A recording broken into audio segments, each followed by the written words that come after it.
Good evening, ladies and gentlemen, this is BestInSlot, and I will be your tour guide today as we explore our InGen modded park facility. A very, very mod-heavy park, both from terrain to dinosaur types, all that kind of jazz. Okay, that's about it, but still, many things. We're going to do a full park tour today. Our next park tour will be less mod-heavy, but it was really fun for this one just to go hard in everything in the game. Every single dinosaur in this park is modded in some way or another. I really enjoyed it. I love the landscape as well. I think that snow looks really cool. This is not a good thing for an InGen tour guide to say. So, you are here with me. We're not on a helicopter because there's no noise. We're on a hoverboard thing because this is the future. And welcome to our InGen facility. So, chugga, chugga, chugga. Wait, no, I'm not a helicopter. Oh, well, chugga, chugga, chugga. So, we have landed. Now, the first thing you'll notice off to your right is our fairly spirally, nicely coated within the water because I thought it looked cool, monorail. And that, as with 99% of park builds I've ever built, it's really just to connect a staff area. Now, because you're very lucky, we can have a quick cheeky peek over there, but there's not much to say. It's a bunch of operation buildings and a single tree to remind them that, you know, life is not totally pain, just mostly. So we got a little operation area. That's just for our staff to do their thing. We have to stay away from there. There's some secret stuff going on. Let's focus on the park itself. You'll see we're very heavy on the security here at InGen. You're going to see a lot of concrete, a lot of pylons, a lot of electric, a lot of science in our upcoming tour. We're getting a little low here, just chopping off the heads of several people, but our first habitat, because we go hard here at InGen, is actually a TRex Paddock. Now, one of our purposes of this park, we did open it to the public, we needed to make some moolah, was well, to design dinosaurs that A, are good in combat or have some combatness to them. That's the best word I have in that, efficacy. But we also wanted dinosaurs that would appeal to the public and that we could make some cash off because we're InGen. And we decided to rejig the Tyrannosaurus Rex that you may have been used to bring it more in line with the ones that people have seen in Jurassic Park 2 and 3. Very famous films within this universe. Jurassic Park 3 in this universe is everyone's favourite film for some reason. I do actually love Jurassic Park 3, just want to say that before anyone gets annoyed at me. And we thought rigging the T-Rexes to look a little bit more like those would, you know, act on that nostalgia and people would be happy, essentially. It is worth bearing in mind, Jurassic Park in Jurassic World, I'm going a little off script here, I don't have a script, but still, was actually a thing. We saw Lowry wearing his Jurassic Park t-shirt, and that's not because of the film, but the park itself was held in very high regard. Anyway, there's our Buck and Doe Rex. Also a goat. Right, moving on. So we're going to hop back into the sky, get temporarily electrocuted, and moving on. You'll see every now and again we do have these little dabs of trees, dabs of colour. Someone go mental over there in the distance. What are you doing, buddy? Just to, yeah, kind of, it's nice to remind your employees that there is life in the world when all they see is concrete. It stops them going insane. So, if we check our little habitat over here, ignore the birds, we're going to look at our beautiful... Oh, there's one right there. We're going to look at our beautiful Styracosauruses. We felt that... Okay, the rainforest Styracosaurus is a gorgeous creature, in my opinion, but it needed a pop of colour. That's what the kids are into these days. Bright, shiny colours, bright, shiny lights, all that kind of jazz. And we thought we'd add that with the Styracosaurus, bring in the herbivores. It's usually the carnivores who get this love. We thought we'd experiment with a colourful herbivore to see how popular that would be. And it was, because the Styracosaurus looks absolutely awesome. I mean, look at it, it's great. It's really, really cool. It looks a little bit like a tomatoey omelette with a bit of mould on it, which is really nice. That's what I go for in my dinosaurs and my women, so... Looking amazing. Absolutely gorgeous, buddy. Absolutely gorgeous. Now, the reason we're ignoring the dodos is because this park had so many mods in it that some dinosaurs kind of got replaced about halfway through. Originally, they weren't meant to be dodos. I actually can't remember what they were originally. I'm sure somebody can tell me. Right, we're going to zoom out a little bit, pick our next destination. We've seen the Tyrannosaurus Rexes. We've seen the Styracosauruses. What could this large exhibit to the right be, though? Let's go find out. Chuka, chuka, chuka, chuka. You see, everything's very straight lines here. Here at InGen, we believe in straight lines. It's our core philosophy. What do we have in this large open area over here on the right? Now, the purpose behind this enclosure was dinosaurs, hopefully? The purpose behind this enclosure, we can see a couple, we'll have a little look in a second, was to see how the dinosaurs would react to a much larger, open, wide area. What behaviours would they develop when placed in an environment similar to the natural world? We are testing some of these dinosaurs out for combat, some of them out for popularity, so we had to test multiple things. Let's zoom inside here. Pretend we're a ghost. Ooh. Ooh. I'm the ghost of whatever that was. And let's see who we've got inside this habitat, because I don't have a bloody clue from here. There we go. This is actually one of two Velociraptor paddocks we have. We found that the default Velociraptor we had wasn't that popular. There was a very famous, incredibly handsome YouTuber called BestInSlot, you may know him, who has been very vocal about his dislike for the Velociraptors, and because we love him so much, we took his opinions on board and we decided to rejig the original Velociraptors to have brand new, much more interesting skin types.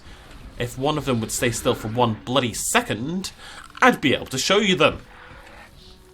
You see here, very, very interesting skins, much more mottled, lots of black, broken up parts in there. They look awesome, they really do. There we go, beautiful Velociraptor there, gorgeous amber eyes as well, looking fantastic. Yes, thank you, buddy, thank you. BestInSlot was very happy when we showed him these. There you go. There we go. There we go. They do look great. And these are replacements for the default Raptors. So if you wanted better default Raptors, there you go. Right, so they don't actually just share an exhibit on their own though. It's important for us that our dinosaurs can work together to take out a target. And that means small carnivores and larger carnivores, not large carnivores, but larger carnivores, must be able to cohabitate. So we actually have ourselves here a Majungasaurus. Now this is an interesting version, an iteration on our Majungasaurus, because it actually is venomous. And I can't remember why that was a good idea, because it's large enough to kill most things anyway. But let's say the opposition has a large Tyrannosaurus Rex or a Spinosaurus with its big flappy tail for defense or whatever it wants to do with it. Probably swim, more likely. But we're going to say it uses it for defense. They stuck some spikes on it. Anyways, the point is the Majungasaurus would be outgunned. However, give it an incredibly venomous bite, and that Majungasaurus becomes much more capable of taking down large, terrifying predators. We have a nice bright yellow one here. This is more a threatening display. We also have a white and black variant over here on the side. Ignore the yellow, it looks like popcorn, and that's there just to blend in better with the alpine environment. Again, we here at InGen, we like to be thorough, we like to test multiple things. Right, so we've seen the Rex, we've seen the Strackers, we've seen the Majungas. We do have something else over here on our right hand side you should be very excited about. We actually have two. So over here is our hybrid program. Some of you may recall the Ankylodocus from our failed Dr. Wu experiments. Dr. Wu has now been fired sometime last year, and we weren't a big fan of his design, so we decided to bring in a different version, and here it is. This is Ankylodocus version 2.0. I'm afraid we can't fix the derpy eyes. There's something about the Ankylodocus that always has a derpy eye, but this one does have a much better body shape in general, and just generally speaking doesn't look like a stupid thing. It looks okay. You can see the clear plate definition there from the Ankylosaurus part of the Docus, and all the spikes, of course, jutting out the side from the Anky part of the Lodocus. We also have some Ankylosauruses, just to blend in a little bit better right there as well. And these Ankylosauruses were part of our paleo-accurate programming. Unfortunately, paleo-accurate programming, as we'll see a little bit later on, tends to go badly because things get replaced all the bloody time. But still, these are our slightly more paleo-accurate Ankylosauruses, just testing out whether some of the kids out there would see this paleo-accurate Ankylosaurus and be a little bit more excited by it. Both. I'm not saying that, but would be more excited by it. Just because some people out there are big fans of paleo-accuracy. Now, before we leave the southeast of our park, we do have one more habitat to check out, which is down here in our mainly nighttime observation zone, but we can hop in during the daytime. Now, you'll notice this is a very dark and enclosed habitat, very tree heavy, lots of places for creatures to hide. What is that warning sound all about? And in here we have our Troodon, modelled after the very popular Telltale Jurassic Park the game. Oh. Okay, there's a storm on the way, but this is our Jurassic Park the game version of the Troodon. It has those big, wide eyes. It's got skin lifted straight from the game. It's looking beautiful. I'd love it if it stood still for a second. Ladies and gentlemen, our weather forecast has been updated. Storm warning level has been raised. There you go. Great nighttime hunters actually also have a venomous bite. We actually extracted the venom from the Troodon and kind of amplified it, and that's what we actually applied to the Majungasaurus. Now, this is very interesting. You've got a rare opportunity here, ladies and gentlemen, to see how these dinosaurs handle an oncoming sudden storm, which will inevitably last about 4 seconds. Look how the grass bends and breaks in the wind. The Troodons don't seem initially that affected. They've kind of communicated with each other. They're saying, "I'm a Troodon. What do we do in the storm?" This is my very accurate Troodon voice, by the way. And if I was the Troodons, I would move beyond the river and back into the safety of the woods. They must be bloody freezing. I'll tell you that much. Bloody freezing. Well, we have more dinosaurs to see. We can get a nice little look here off the park in the stormy weather. If you're like me, you're a big fan of the stormy weather. Anyway, my employers keep telling me not to say that. They keep telling me, no, 99% of the time we have lovely weather. We don't, folks. It's always bloody storming and raining, I tell you. It's like bloody Britain.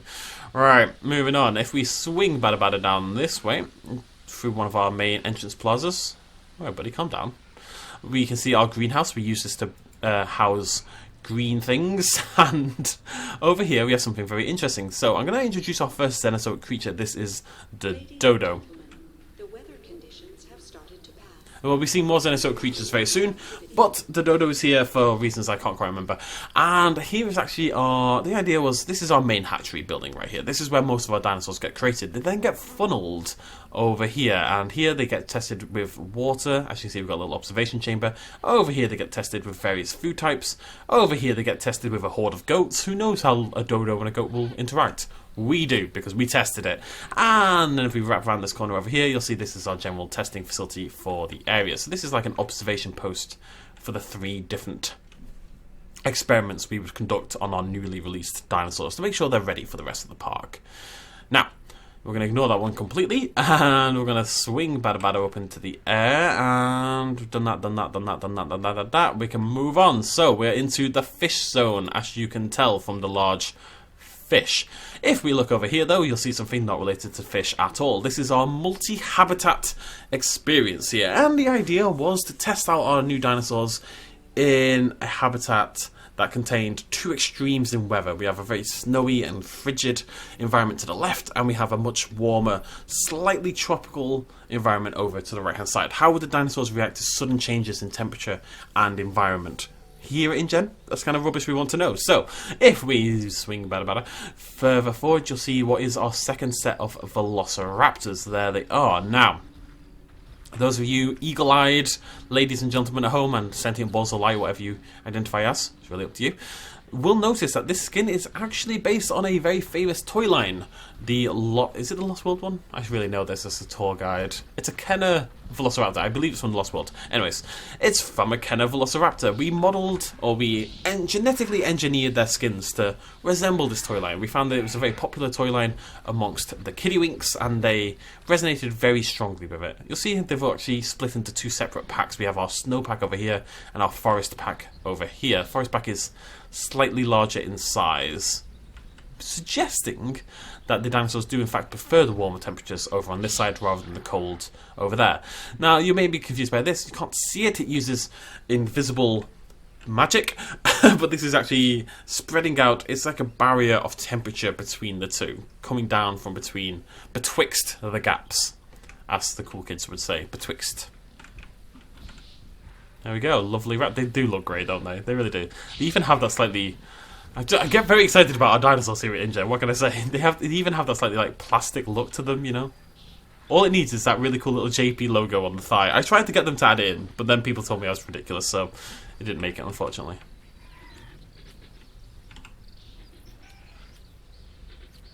Okay, I can stay here looking at the raptors all day, but we must move on with the tour. So, the fish. Now, there is a slight problem with the fish zone, I'll be honest. We bred a original... What was it? We bred an original Suchomimus. I think it was actually a Nycphiovenator. Unfortunately, they all died and they got replaced with something else. We do have a Spinosaurus in this. This is basically our... If we zoom out, this is our... Oh no, it's over here. Cool. So this is our fish zone. And over here we have our large, very aquatic feeling habitats. You know, they can either live on the rocks or in the water. We really wanted to hone in our dinosaurs' aquatic capabilities. Do we have that? Yes, there we go. So over here we have what was our paleo-accurate Spinosaurus. Of course, about a week later, the Spinosaurus no longer became paleo-accurate. This is what I mean. What the hell was that? So I think it's still a fantastic looking iteration of the Spinosaurus, a beloved dinosaur. Love the Spinosaurus very much, but it is no longer paleo-accurate. It was literally a week later. We were very disappointed here at InGen. We considered killing the authors of the paper just to hide the information so our Spinosaurus would still appear accurate. But we instead decided that we're going to hide them, we're going to bring them in, and they're going to fix our Spinosaurus up for us. It still looks brilliant though. I will always love you despite your potential inaccuracies. Just so you know. We do have another creature in here. I've spotted them roaming around. I actually don't remember what they are, but they're here somewhere. I saw a little thing. Am I going crazy? Oh no, over here. I believe this is our Utahraptor. It is. Based on the genome for the Herrerasaurus originally, here we have our Utahraptor instead. Now, the Spinosaurus is very well equipped to the aquatic environment. You can see they've been roaming around over there. You can see all the Utahs have gathered in the one large area of forest where they feel safe. But they're not equipped for the aquatic environments. They do tend to avoid them wherever they possibly can. I was going to say wherever they humanly can, but it would be more like wherever they Utahraptorly can, basically, wherever they dinosaurly can. It is actually pretty cool that they're hanging around over here. And they are sniffing and grunting and doing Utahraptor things, as they are wont to do. They will venture out into the water for food and for moistness, as, you know, who wouldn't, but generally speaking, they like to hang around in these sort of, oh my god, that's so weird, in these enclosed forested areas. There we go, our beloved three-headed, it's the Utahraptor Centipede project, basically. Yeah, very cool.